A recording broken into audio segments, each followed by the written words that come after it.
hal yang boleh tapi paling dibenci Allah. Tapi dalam Islam itu kan dia nggak parsial ya, dia komprehensif ya. Segala sisi dilihat.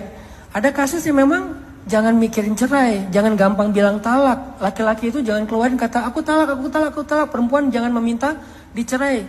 Tapi ada pengecualian, dawabit, hal-hal yang detail yang kadang-kadang bercerai itu memang bisa jadi pilihan terbaik. Sehingga Allah aja di surat At-Tahrim pernah mau menceraikan istri Nabi dengan kalimat wa usarrihkunna sarahan jamila, akan aku ceraikan kalian dengan cerai yang baik.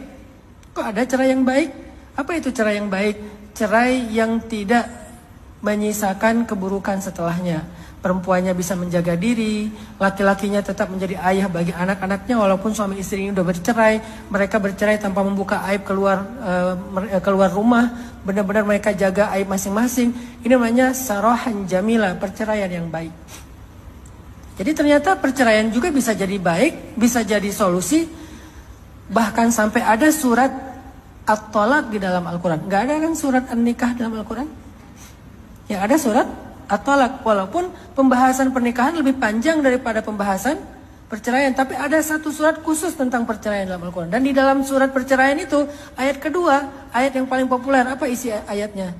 Wa may yattaqillaha yaj'al lahu makhraja wa yarzuqhu min haitsu la yahtasib wa may yatawakkal 'alallahi fahuwa hasbuh. Coba ayatnya justru ayat tentang apa?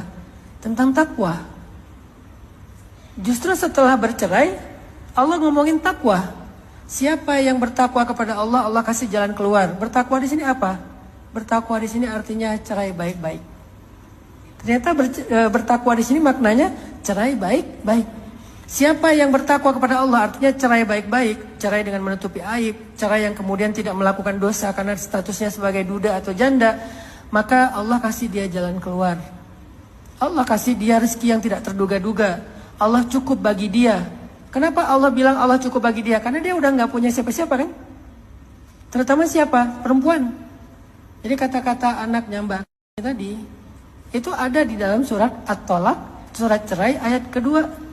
Allah cukup bagi dia. Jadi artinya udahlah, kamu nggak usah terlalu ngerasa kehilangan, kamu nggak usah terlalu larut dalam luka, walaupun luka itu nggak bisa disembuhkan dalam waktu yang cepat.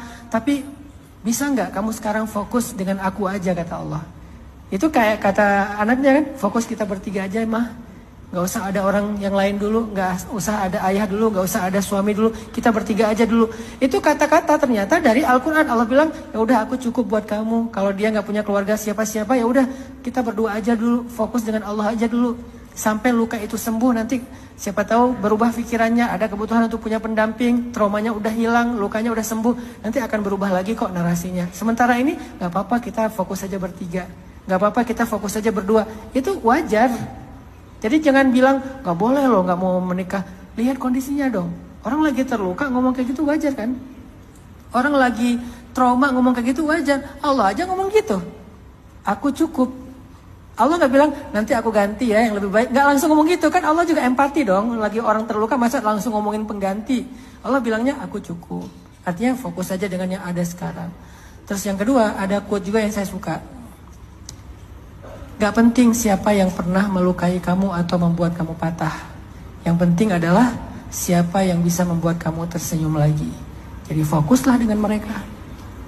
Sekarang Mbak, siapa yang bisa bikin Mbak feel alive, ngerasa bergairah lagi dalam hidup? Anak-anaknya yang dua, fokus saja dengan mereka berdua dulu. Sampai nanti lukanya sembuh, traumanya hilang. Saat itu Mbak akan tahu harus memilih apa dalam hidup. Saya nggak mau ngiring ke salah satu apapun, tapi Mbak sendiri akan ngerasa inilah yang terbaik, tapi nggak sekarang. Sekarang kayaknya mending Mbak pakai aja quote, nggak penting siapa yang pernah mematahkan kamu atau melukai kamu, yang terpenting siapa yang bisa buat kamu tersenyum lagi.